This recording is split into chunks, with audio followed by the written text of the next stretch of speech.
Hello everyone. हमारी watch list से एक और कंपनी के क्वार्टर थ्री के रिजल्ट आ गए हैं। कंपनी का नाम है एचडीबी फाइनेंशियल्स। फर्स्टली हम लोग इस कंपनी के क्वार्टर थ्री के रिजल्ट्स का एनालिसिस करेंगे। उसके बाद ये जानने की कोशिश करेंगे कि इस कंपनी के स्टॉक के अंदर एक इन्वेस्टमेंट की अपॉर्चुनिटी बनती है या फिर नहीं बनती है। एंड एक बार रिजल्ट डिस्कशन करने से पहले मैं आपको फिर से रिमाइंड करा दूं, किसी बैंकिंग या एनबीएफसी स्टॉक को शॉर्टलिस्ट करने के लिए हमारे दो मेजर क्राइटेरिया होते हैं। फर्स्ट क्राइटेरिया है कि उस कंपनी की asset quality quarter on quarter perspective से इधर स्टेबल होनी चाहिए या फिर इंप्रूव होनी चाहिए। सेकंड हमारा क्राइटेरिया होता है कि उस एनबीएफसी या बैंक का loan book at least Y perspective से 20% या उससे ज्यादा रेट से ग्रोथ करना चाहिए। तो अब एक बार एचडीबी फाइनेंशियल्स का जो इन्वेस्टर प्रेजेंटेशन आया है क्वार्टर थ्री के रिजल्ट का, उसको एक बार गो थ्रू करते हैं। ये है एचडीबी फाइनेंशियल्स के क्वार्टर थ्री के नंबर्स। बात कर लेते हैं एसेट क्वालिटी की। तो क्वार्टर टू के अंदर इनके ग्रोथ एनपी थे 2.81% एंड क्वार्टर थ्री के अंदर भी इनका ग्रोथ एनपी 2.81% आया है। मतलब क्वार्टर ऑन क्वार्टर पर्सपेक्टिव से इस कंपनी की एसेट क्वालिटी यहाँ पे स्टेबल नजर आती हुई दिखाई दे रही है। यदि इसको कंपेयर करें लास्ट ईयर के क्वार्टर थ्री से, तो उस टाइम पे इनका ग्रोथ एनपी 2.25% था। बट उसको हम ज्यादा कंसिडर नहीं करेंगे, हमें majorly quarter on quarter perspective से इसकी एसेट क्वालिटी स्टेबल है या फिर इंप्रूवमेंट फेज के अंदर है या नहीं है, उसका पता लगाना है। तो ये नंबर देखे हमें ये पता लग रहा है कि क्वार्टर ऑन क्वार्टर पर्सपेक्टिव से इस कंपनी की एसेट क्वालिटी यहाँ पे स्टेबल दिखाई दे रही है। अब बात कर लेते हैं लोन बुक ग्रोथ के बारे में। तो क्वार्टर ऑन क्वार्टर पर्सपेक्टिव से इस कंपनी की लोन बुक यहाँ पे लगभग 3% से ग्रोथ करी है। जबकि बात कर ले वाई पर्सपेक्टिव से, तो इसकी लोन बुक यहाँ पे लगभग 12.20% से ग्रोथ करी है। एंड बात करें इस कंपनी की सिक्योर्ड लोन बुक के बारे में, तो टोटल लोन बुक में से 74% बुक यहाँ पे सिक्योर्ड बुक है।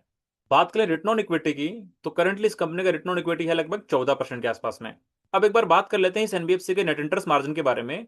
तो यहाँ पे आप देख पा रहे होंगे कि इस एनबीएफसी का जो कॉस्ट ऑफ फंड्स है, मतलब कॉस्ट ऑफ बोरोविंग्स है, वो कंसिस्टेंटली यहाँ पे डिक्रीज हो रहा है। लास्ट ईयर क्वार्टर थ्री के अंदर इस एनबीएफसी का कॉस्ट ऑफ बोरोविंग था 6.56%। क्वार्टर टू एफ आई 26 के अंदर ये था लगभग 6.14%।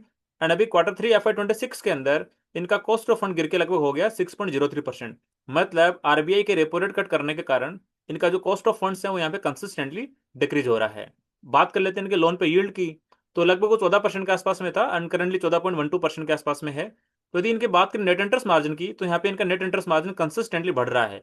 मतलब लास्ट ईयर क्वार्टर थ्री के अंदर 7.46% का था एंड इस साल क्वार्टर थ्री के अंदर ये बढ़ के लगभग 8.09% हो गया है। मतलब इनका नेट इंटरेस्ट मार्जिन यहाँ पे लगभग 0.60% से इंक्रीज हुआ है। अब एक बार बात कर लेते हैं एक और इंपॉर्टेंट पैरामीटर की, वो है कॉस्ट टू इनकम रेशियो की। जो ये दिखाता है यदि आपका कॉस्ट टू इनकम रेशियो यदि अच्छे से इंप्रूव हो रहा है, तो आपको यहाँ पे ऑपरेटिंग लिवरेज मिल रहा है। लास्ट इस कंपनी का कॉस्ट टू इनकम रेशियो था 42.50% का एंड अभी वो घट के कितना हो गया है, 39.50% का। तो यहाँ पे आप देख पा रहे होंगे कि एचडीबी फाइनेंशियल्स का जो कॉस्ट टू इनकम रेशियो यहाँ पे इंप्रूव हो रहा है। मतलब इस एनबीएफसी को यहाँ पे ऑपरेटिंग लीवरेज मिल रहा है। अब बात कर लेते हैं प्रॉफिटेबिलिटी के बारे में। तो इस कंपनी का वाई परस्पेक्टिव से इनका नेट प्रॉफिट लगभग 45% से ग्रोथ किया है। बात करें क्यू परस्पेक्टिव से, तो इनका प्रॉफिट यहाँ पे लगभग 18% से ग्रोथ किया है। बट ये प्रॉफिट की ग्रोथ देख के हमें इतना अट्रैक्टिव नहीं बनना है, बिकॉज इस कंपनी का जो लोन बुक का ग्रोथ है, वो हमारा जो सबसे इंपॉर्टेंट क्राइटेरिया होता है उसको यहाँ पे मीट नहीं करता है। तो भले कितने ही रेट से इनका प्रॉफिट ग्रोथ हो सकता है अदर इनकम आके इनका प्रॉफिट ग्रोथ हो या फिर दूसरी कॉस्ट कटिंग कर दी हो उसके कारण से इनका प्रॉफिट ग्रोथ करा हो, बट उतना स्केलेबल नहीं है। यदि आपकी लोन बुक की ग्रोथ अच्छे से कंसिस्टेंटली 20% उससे ज्यादा रेट से ग्रोथ होगी, तभी जाके आपके जो प्रॉफिट्स हैं वो अच्छे रेट से यहाँ पे ग्रो कर पाएंगे। अब बात कर लेते हैं इस कंपनी के रिटर्न रेशियोज की। बात करें रिटर्न ऑन एसेट्स की, तो यहाँ पे इंप्रूव होता हुआ दिखाई दे रहा है। लास्ट ईयर क्वार्टर थ्री के अंदर इनका रिटर्न ऑन एसेट था लगभग 1.80% के आसपास में एंड क्वार्टर टू एफआई 26 के अंदर रिटर्न ऑन एसेट था 1.90% के आसपास में एंड क्वार्टर थ्री एफआई 26 के अंदर ये बढ़ के हो गया 2.40% के आसपास में। बात करें रिटर्न ऑन इक्विटी की, तो करंटली यहाँ पे 14% के आसपास में दिखाई दे रही है। मतलब जो इनका रिटर्न ऑन इक्विटी का पार्ट है वो यहाँ पे लगभग स्टेबल है, थोड़ा बहुत यहाँ पे इंप्रूवमेंट फेज के अंदर दिखाई दे रहा है। तो ये हमने डिस्कस करे एचडीबी फाइनेंशियल्स के क्वार्टर थ्री के नंबर्स। अब एक बार नंबर्स को समराइज कर लेते हैं एंड जो हमारा इन्वेस्टमेंट की चेकलिस्ट का क्राइटेरिया होता है उससे एक बार कंपेयर करने की कोशिश करते हैं। हमारा फर्स्ट क्राइटेरिया होता है कि उस कंपनी की asset quality quarter on quarter perspective से इंप्रूवमेंट फेज के अंदर होनी चाहिए या फिर एटलीस्ट स्टेबल होनी चाहिए।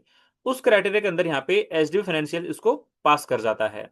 हमारा सेकंड क्राइटेरिया होता है कि उस एनबीएफसी का लोन बुक का ग्रोथ एटलीस्ट 20% या उससे ज्यादा रेट से होना चाहिए। तो इस वाले क्राइटेरिया के अंदर एचडीबी फाइनेंशियल यहाँ पे पास होता हुआ दिखाई नहीं दे रहा है, बिकॉज वाई परस्पेक्टिव से इस एनबीएफसी की लोन बुक यहाँ पे लगभग 12-13% के आसपास से ग्रोथ होती हुई दिखाई दे रही है। तो ये वाली एनबीएफसी जो हमारा सेकंड मोस्ट इंपॉर्टेंट क्राइटेरिया होता है उसको पास करती हुई दिखाई नहीं दे रही है। तो जो बाकी के इन्वेस्टमेंट के हमारे क्राइटेरियाज हैं उसको यहाँ पे डिस्कस नहीं करते हैं। एक बार मैं फिर से रिपीट कर देता हूँ कि बाकी के हम लोग क्या क्या क्राइटेरिया देखते हैं किसी एनबीएफसी के केस के अंदर।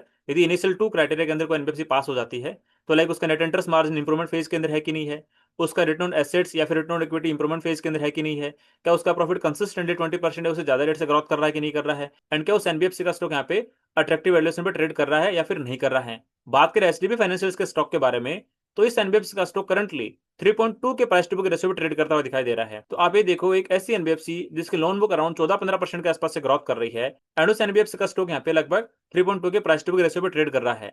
तो मेरे को यहाँ पे एचडीबी फाइनेंशियल के स्टॉक के अंदर कोई इन्वेस्टमेंट की अपॉर्चुनिटी यहाँ पे दिखाई नहीं दे रही है। बिकॉज इससे अच्छा तो हमारे पास में बहुत सारी ऐसी एनबीएफसीज हैं, बहुत सारी ऐसी हाउसिंग फाइनेंस कंपनीज हैं जिनकी 100% बुक सिक्योर्ड बुक है, और उसकी लोन बुक कंसिस्टेंटली 25, 30, 35, 40% से ग्रोथ कर रही हैं। Annual NBFC housing finance companies के स्टॉक्स भी अराउंड 3 के प्राइस टू बुक रेशियो पे ट्रेड कर रहे हैं।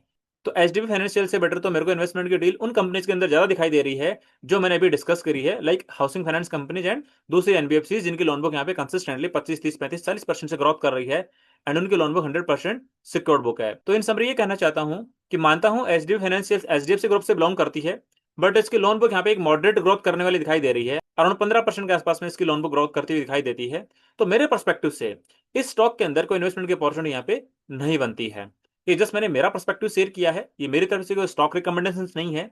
आप लोग अपनी खुद की रिसर्च करना, खुद का एनालिसिस करना, उसके बाद में ही डिसाइड करना कि आपको इस स्टॉक के अंदर इन्वेस्टमेंट करना है या फिर नहीं करना है। एंड यदि वीडियो आपको पसंद आया है तो लाइक जरूर करना, एंड यदि आपका कोई डिफरेंट ओपिनियन है या फिर डिफरेंट क्वेरी है इस कंपनी को लेके, तो कमेंट सेक्शन में पूछना बिल्कुल भी मत भूलना, एंड साथ में चैनल को सब्सक्राइब करना भी बिल्कुल मत भूलना। बिकॉज अभी क्वार्टर 3 का सीजन स्टार्ट हो गया है, एंड बहुत सारी हाई ग्रोथ करने वाली कंपनीज के क्वार्टर 3 के रिजल्ट का एनालिसिस करके वीडियो बना के मैं यहाँ पे अपलोड करने वाला हूँ, जो आप लोगों को हेल्प करेगा आपके पोर्टफोलियो को रिस्ट्रक्चर करने में। तो चलो ठीक है, मिलते हैं नेक्स्ट वीडियो में, तब तक के लिए थैंक यू।